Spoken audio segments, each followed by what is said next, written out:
Hello, I'm Molina, EJ Molina, and this is the Musical Way. Today's topic, this video's topic is, do you need a music degree to teach? I found this question and this debate over and over on the internet and over the years with many teachers and colleagues that I have, and I'm going to start with my conclusion. You do need a music degree to teach. Okay. Now I'm gonna get a lot of ranting about this and how dare you, blah blah blah. But I didn't say that you need a music degree to play an instrument or do you need a music degree to be a musician. I didn't say that. You actually don't. If you want to become a musician and you wanna play an instrument, you wanna, you know, it is possible. Yeah, absolutely. You can self-instruct yourself to play by looking up resources. These days, there's n numbers of videos on YouTube that teaches you how to play an instrument and all that. But when it comes to teaching, you go to music school and you get exposed to many different teachers in many different subjects. When you're in music school, you have subjects such as, okay, you have your main instrument, you decide on your main instrument. So say you want to play piano, or you want to play guitar, you want to play violin. So you get assigned into that program, and then you're going to have an individual, a one-on-one teacher for your instrument. That teacher usually is an authority. When you go to a university, usually that teacher is an international authority, capable of playing with an orchestra and capable to playing incredible. And it's gonna be your main teacher for a good part of your degree, or probably the whole degree if you're content with it. But you also have music history, music theory, auditive training, analysis, counterpoint, among others, chamber music, choir. So all those things are the ones that are put together to become a good teacher. Because you've been exposed to teachers teaching you in a classroom, music theory, okay, music history. People that are professionals at that, musicologists. A lot of people don't know that even exists a musicologist, but a musicologist is someone that is a historian. It's pretty much a historian. It digs into the history and comes up with all these theories and explores all that and styles and eras and all that. And usually it's not the same teacher that teaches you the serial courses, but it could be the one teacher. No? In my case, I did have different teachers for music history. I did have different teachers for music theory, orchestration, analysis, counterpoint, a couple of other teachers. One of them, international authority composer, U.S. composer Brian Banks, incredible person, incredible teacher. But the point is that you learn from all of them. And I'm talking about 4 years of education that you probably get in touch and have to spend good 4 months with one given teacher. So you get exposed to about, I don't know, probably, let's say 20 different teachers. So to be able to teach, that prepares you. That is part of the preparation. That's a mandatory part of the preparation to become a teacher, is being exposed to all these things.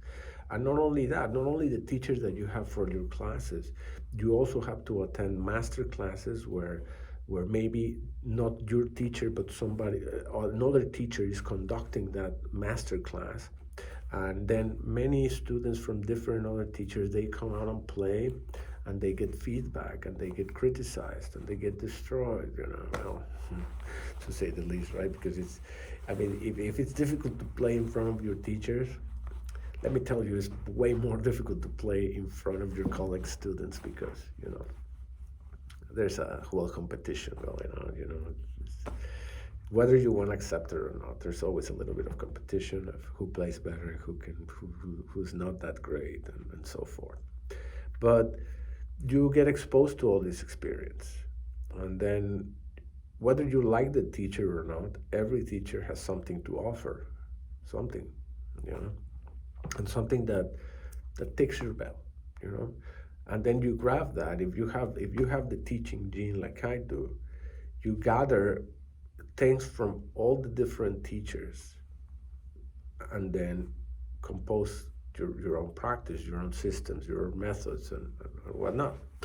So that extends also when you finish a bachelor's degree and then you go to graduate school, where you get way more advanced stuff, and you get to interact with more important stuff, and more complicated, and more meaningful, with more meat to it, you know. So that's why I believe that, that you need to have a degree to be able to teach successfully. If you have a piano practice, if you have a piano studio, if you have a music studio, as an owner, that should be your first priority. You should be very, very careful who you hire. That will dictate the difference between your school and others. And I gotta tell you, from what I've seen, um, it's always about the money. It's always about the business, and I don't understand that, because yes, you want to bring students and all that, and you want to, but you have to start from hiring your teachers correctly, and you have to interview those teachers and make sure that they know how to teach. It's very difficult. It's very difficult, and we'll talk about that. But from my experience, what I know is that only a small percentage of graduates from undergraduate programs or graduate programs are able to teach. They are all wonderful musicians and wonderful performers and wonderful composers, and you name it. That's not in question. That's not really the debate here. Whether you're able to do what I did in the previous video, what I mentioned in my previous video about being able to guide your students to performing successfully and stress-free in front of an audience, and being able to respond to questions about the language that they are learning. All the symbols. What is this? What is this name? Treble clef. Okay, what is it for? What is the purpose of a clef? What is the purpose of the staff? What is the purpose of this quarter note, whole note, and what's the value, and what's the meaning of the time signature? What is a key signature? What is a sharp? What is a flat? Do you know what a double sharp is? Do you know a double flat is? Do you know why you need those? Why keys in the keyboard? One is called, in some place, sometimes it's called A sharp, but some others are B flat. A lot find it confusing. Why in the world is this happening? Is this confusing enough for me now? Now the keys have different names? Well, yes, because there is a grammar to it. There is grammatical rules for the music language, just like with any other language. So it's like complaining about learning, the alphabet when you're learning to speak and write. Complaining about that. You have to learn it. So this is no exception. Now, when you hire a teacher, you should be having a professional interview. Because if you have a music studio owner that is just the owner and is not a musician, and is just going to hire you by looking at your resume, that's not going to work. That's not going to work, because number one, I can bluff my way into it. What's the difference? This person is not going to ask me to play anything or to demonstrate anything.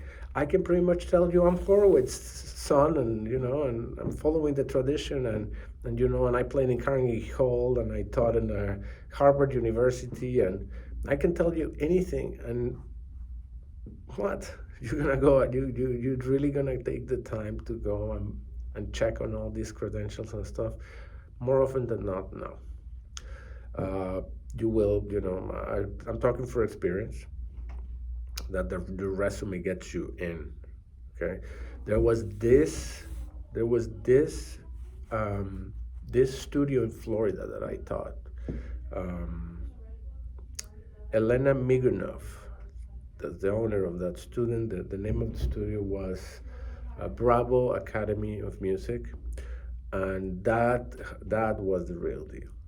And that tells me, that's what they should be doing when they hire a teacher. They brought me in, and she checked on my credentials and stuff, I believe, but she looked at it, and then she took me into a cubicle with a piano and asked me to play. And then, I started playing some minuet from Bach, easy, and she stopped me. She said, no, no, no, no, no, no. Play me some teacher stuff, someone at your level, come on. So then, I was a little nervous, so I said, okay, there we go. And I played a well-tempered clavier prelude in E major, and that was sufficient to show that I knew how to play. And wonderful, I stayed. But then in the same studio, then I went to recitals, and I found that teachers, they played wonderfully, because I saw them in other cubicles playing that. Oh, incredible. Wow. Even much better than me. I mean, hands down, there's a lot of people that play better than me. But then the first thing that I noticed is students playing stuff above their level in public. So I was playing this Chopin Nocturne. No, it was a prelude. No, Chopin prelude, and it's pretty difficult. It's pretty difficult. And there comes the program. I read the program, and there's this kid, about 16-year-old kid, and he's gonna play it. And I immediately thought, oh man, this is gonna be interesting. This is gonna be good, man. And sure enough, I couldn't play it. It did play it. He did play the song, poor kid, but nothing close to what it should be. And all types of issues, all types of mistakes, and barely made it to the end. And so that's number one problem. You can't set your student to a piece that is beyond the level that it should. You should be careful picking the repertoire that your student wants. Right? It's not enough. I mean. And then even the ones with playing within their level, they were shaky. They were shaky, unprepared, and and frankly, that's why the reputation of recitals that, hey, you have to go to your kid's recital, and you're like, oh no, please don't make me sit for it, because that's what happens. It's not entertaining.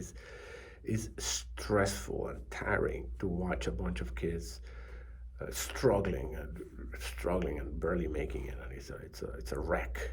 So, and going back to that studio, the same studio I'm talking about, okay, then my students went on and they play wonderful. No problem, because everybody plays what they know and what they can, and that was when. But Elena, she interviewed me and she made me play, but that's irrelevant. Yes, okay, yeah, sure. I want you to play. Sure, show me that you're a musician, that you know how to play. But that's not my main interest as a music owner, as a studio owner. My main interest as a music owner is whether you can teach, not you can play. I know you can play. I know you're a musician. You show me your diplomas. I mean, yeah, you graduated, sure, but can you teach? So the real audition and the real interview should come like, okay. Teach me. Okay, I have this piece right here. Teach me this piece. How would you go about to teach me this piece? And then we talk. Then we can talk. Then we can say, okay, you're just stumbling and trying to improvise, or do you have a specific method and you're confident enough to say, absolutely, sit down, let me show you how this works, and go step by step. What I would do. First, I'm going to teach you this. First, okay, you're going to play a piece that has already 8 notes. Fine. Let's make sure that we know. I'm going to teach you, before that, I'm going to teach you all the note values, all the time signatures. We're going to do drills. Now, this, it handles a range of keys from like this on the piano, no? Like this. Okay, well, I need to be able to read the notes within that range. Okay, so I'm going to teach you how to read those notes. I'm going to teach you all you need to know. Then we're going to talk about the strategies, how we're going to approach the score, how we're going to do this and that. Now we're talking. Now you show me. But unless you do that, there's no point, because anyone can just walk through here and show me a diploma and tell me, I want to teach piano and I graduated. And okay, just go ahead. You play me a piece and show me a diploma and go ahead and teach. That to me, it's a mistake. I think I'm rambling a little bit. what I was talking about. I was talking about whether you need a music degree or not, but I think this is all relevant because you can tell that all that knowledge that you gather in music school, because music school, what it gives you structure. It gives you structure, gives you a series of steps that you're going to take from the first semester. You're going to take classes in the serial way, like auditive training 1, auditive training 2, music history 1, music history 2. Everything goes in levels. And as you progress, you're learning it, and you have to cover everything from semester 1 to semester 10 or semester 9. You have to demonstrate that you can handle the contents and you can go from here to there. That's what makes you a professional. It's a profession, and you become a professional. You study the whole thing. It works the same way. I don't see any arguments about going to law school, to go to med school, that you have to go through the same stuff. It's just a different field. Why is the music industry different? I don't get it. I don't get it. You want to do it right. You want to become a professional. Get a license. You gotta go through the program. You have to. So now there will be exceptions, huh? I mean, you can be like, again, as a conclusion, I say, well, you don't need a music degree to become a musician, to enjoy music, to play music, and to become, really good at it. You don't. You can self-instruct yourself. There's a number of musicians in history that have become very famous that they didn't go to music school. But the majority, they did. The majority of them, they did. They have a very strict foundation, and they did follow the motions. Now, being that said, okay, I said why you need a degree to teach. Now, you want to become the exception? Okay, I'll tell you how to become the exception. How about your research, all the syllabus, okay, and all the things that you need to learn, and you self-instruct yourself. And then you watch videos of people teaching different subjects, and then you are proactive enough and you go to master classes, and you attend these concerts and these conferences, and you keep talking to people, and you keep, practicing by yourself, and then eventually you gather all those things and you become a teacher, and you can be a teacher that way. Absolutely. And it's not the diploma that I'm talking about. It's the journey, the foundation, the content, the systematic approach of things. So don't confuse what I'm saying. I'm not saying that you need the music degree because you need the diploma. I'm saying you need the music degree because that's the most feasible way of going through the contents in an organized manner, in a progressive, organized manner that allows you to eventually become who you want to become. You don't necessarily have to go through a school system to do that. I never said that. But you have to cover all that content and get exposed to different teachers and get exposed to different master classes and situations and festivals and conferences and get involved in general. That's what it comes down to. So I hope you enjoyed the video. These are my takes, and I hope you can do something with it. And as a conclusion, I will say, if you're a parent and you are looking to put your kids or your kid through music school, you want piano lessons, you want guitar lessons, and all that, I strongly recommend that you attend the school and don't just go to a school just because it's there. I mean, it's just easy to go and pay and just walk in there, No. Research a little bit. Look who is the owner, what background has the owner, and look at the teachers' biographies. And why not ask the owner, look, can I sit through one of the lessons? Just to see what's up with the teacher. And even better, can I attend one of the recitals? So my kid can be motivated. I can sit through one recital and look at the students that are already learning in there. How do they perform? And then you can judge whether it's good or not. So Number one, you want a teacher that has a degree and also can can can do a presentation to you as far as how do they teach, what's the game plan, what's the game plan, and then you know just scrutinize that, sit through a lesson, see what's is it. A lot of people say, oh, I just want to have fun. You're not going to have fun if you suck at something. Ask your kids, is it fun to be at the basketball court over there in your school and you don't know what you're doing? Is it fun that everybody's making fun of you? Because kids are cruel, they're going to make fun of you, they're going to push you aside. Oh, good buddies and all that, but when it comes to picking you for the 5-on-5, for the 5-on-5, no, if you're not good, you're not going to get picked. You're going to get pushed aside. Do you think that's fun? No, it's not fun. Or do you think it's fun to play and get destroyed there and not being able to win nothing and always people mocking you and stuff? That's not fun.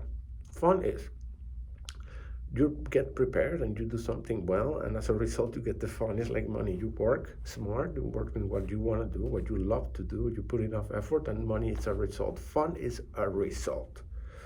So don't get confused with those things where there's like, it's very important to have fun. The most important thing is to have fun. No, that's not the most important thing. That's not the most important thing. I hate to break it to you. My students, they all have fun, but it's never been the goal. So think about that. Look at the biography. What's your background? Why are you teaching? Did you study some pedagogy? Because there's theories on pedagogy. Skodali method, there's the Suzuki method, there's a number of things that people like me, I know. I base my approach in a couple. I'm more like an integrative system of different schools of thought that I studied because I wanted to become a teacher. So look at the resume, look at is that person able to perform? Look at the performance. If you're able to perform well and it's impressive enough and it's sincere, it's relaxed, it's empowering, it triggers that emotion that only music can trigger when you see someone play. Does that person really fascinate you? Or it was just whatever? Because it can be either way. You can sit and play for me and collapse all over the place and play all tense and stuff, and it's a stressful experience. But if you play correctly and you are 100% playing the way you should, projecting the music, stating the message and projecting and becoming it, and then for me as a listener, it becomes a joy, it becomes a show, it becomes like, wow, man, that was awesome. It felt, it makes you dream, makes you daydream, fills you with inspiration and joy, and you're looking for that when you hire a music teacher. You're looking for that, trust me on that one. Sit through one of the lessons, see what they do. And one super important thing, do they use background music in their lessons? That's critical. Because as a musician, you have a library, a vast library of different music that you've been listening and learning from through the years. I'm talking about hundreds, probably thousands of different songs and tunes that have different instruments, different moods, different intentions, different speeds. Everything matters. Everything matters. Don't underestimate that. And if you are a teacher that are only teaching with a metronome, you're in the gutter, my friend, because a music lesson is way more than just playing an instrument and learning notes. It's about also learning to listen and appreciate and getting splashed with those emotions, So that's it for this video. If you want to throw me a comment, if you want to criticize what I said, or you want to debate with me, you're very welcome to do so. My name is EJ Molina, and this is The Musical Way. See you in the next video.